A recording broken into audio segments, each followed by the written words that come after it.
आप समाज को तोड़ रहे हैं इसलिए जोड़ने की जरूरत है। और दूसरा, बच्ची ने कहा नौकरियां नहीं मिल रही हैं, पकौड़े नहीं तलेंगे सब। दोनों बातों में जवाब देता हूं। इन्होंने कहा कि राजस्थान में डर नहीं है, बिल्कुल डर नहीं है, इसलिए सबसे ज्यादा सर तन से जुदा के नारे ही नहीं लगे, सर तन से जुदा कर दिया गया। कन्हैयालाल साहू का भी, उसके बाद हिम्मत इतनी रही कि रितेश सोनी का भी सर तन से जुदा कर दिया गया, योगेश जाटव को भी मार दिया गया। उसके बाद वो पीएफआई जिस पे प्रतिबंध अब लग गया है, उसकी जलवाए जलाल से रैली निकाली गई। डर नहीं है राजस्थान में, इसीलिए उनके मन में ये फीलिंग रहती है। अब दूसरी बात आपसे कहना चाहता हूं, आपने ये कहा कि अगले समय में ये बच्चे आगे क्या करेंगे मान्यवर, इसीलिए हमने कहा कि अब स्वतंत्रता का अमृत महोत्सव वर्ष समाप्त नहीं हुआ है। प्रधानमंत्री जी ने कहा यह अमृत काल शुरू हुआ है। अब जब यह अमृत काल समाप्त होगा 25 वर्ष के बाद, हम लोग तो बुजुर्ग हो गए होंगे, तब यही लोग महत्वपूर्ण स्थानों पर बैठे हुए होंगे, तब भारत को विकसित राष्ट्र बनाना है। और यह हम ऐसे हवा में नहीं कह रहे हैं, चाहे टेक्नोलॉजी का मामला हो, सिक्योरिटी का मामला हो, इकोनॉमी का मामला हो। आज मैं विनम्रता से और चुनौती से पूछता हूं, G7 कंट्रीज या G20 कंट्रीज, एक का नाम बता दें जहां महंगाई की दर भारत से कम हो। यह बताइए, एक बताइए जिसमें बड़ी इकोनॉमीज में, G7 या G20 में जहां ग्रोथ रेट भारत से ज्यादा हो। IMF ने कहा है कि दुनिया में सबसे ज्यादा ग्रोथ रेट होने वाली है, सबसे ज्यादा फॉरेन डायरेक्ट इन्वेस्टमेंट हमारे यहां आ रहा है।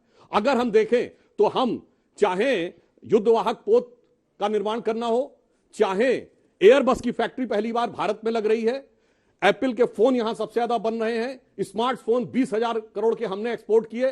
खैर वो सब दिखाई नहीं पड़ता क्योंकि आंखों पर जो चश्मा लगाए उसमें किसी को कहां दिखाई पड़ता है। एक पॉइंट जरूर कहना चाहता हूं कि इन्होंने कहा कि पंडित नेहरू जी ने देश का पूरा आर्किटेक्चर बदला। बिल्कुल, पंडित नेहरू जी 2 सितंबर 46 को प्रधानमंत्री बने, उनके कार्यकारी प्रधानमंत्री रहते हुए देश का पूरा आर्किटेक्चर बदल गया। 3 टुकड़े भारत माता के हो गए और बाकायदा नेहरू जी की अध्यक्षता में हुई कांग्रेस कमेटी ने उसके प्रस्ताव पारित किए और इस कारण से यह हुआ।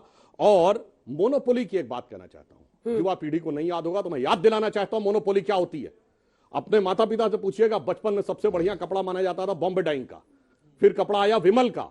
एक पॉलिएस्टर रियॉन एक्सक्लूसिव राइट दिया जाएगा बनाने का भी एक ही कंपनी को, और मार्केट भी वही कंपनी करेगी, एक्सपोर्ट भी वही कंपनी करेगी। कौन? रिलायंस, जिनके बारे में आज ये कहते हैं हमने बनाया। अरे साहब ऐसे बोलते हैं जैसे कोई अंबानी अडानी कोई वहां खोमचा लगाते थे 2014 से पहले। साहब दुनिया के सबसे धनवान आदमी आपके जमाने में बने थे।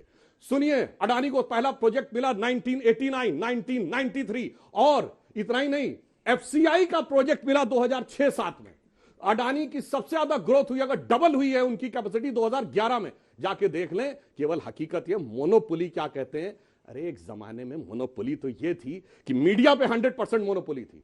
मुझे याद है, कोई जाके चेक कर ले, 30 अक्टूबर 1990 की दूरदर्शन और उसकी आर्काइव देखिए, कहा गया अयोध्या में कुछ हुआ ही नहीं, और अगले दिन सुबह अखबारों में छत पे खड़े हुए कारसेवकों की फोटो आई। इतना बड़ा झूठ बोलने वाले लोग और मीडिया की बात करते हैं। छोड़िए, इमरजेंसी की बात नहीं कर रहा हूं। राजीव गांधी के जमाने में इंडियन एक्सप्रेस ने 4 सवाल पूछ लिए थे तो इनकम टैक्स का नोटिस, बिजली काट दी गई, उसके ऊपर छापा मार दिया गया। और आपको पता है भारत में एकमात्र ऐसा वो रहा है एक्ट जिसको प्रेसिडेंट ने अपनी जेब में रख लिया, वापस ही नहीं किया। वो क्या था कि आपकी जो चिट्ठियां जाती हैं ना, सरकार खोल के पढ़ सकती है। टेलीग्राफ एक्ट जैल सिंह के जमाने में। ये आके आज बात कर रहे हैं कि ओपननेस की बात। अरे सुनिए, इमरजेंसी में जानते क्या लिखा गया था?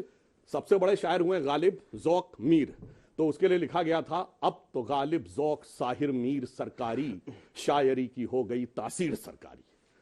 अगर किसी ने खिलाफ में बोल दिया तो वो उसका गाना नहीं चलेगा। मजरू सुल्तानपुरी 2 साल जेल में रहेंगे, किशोर कुमार का गाना नहीं चलेगा।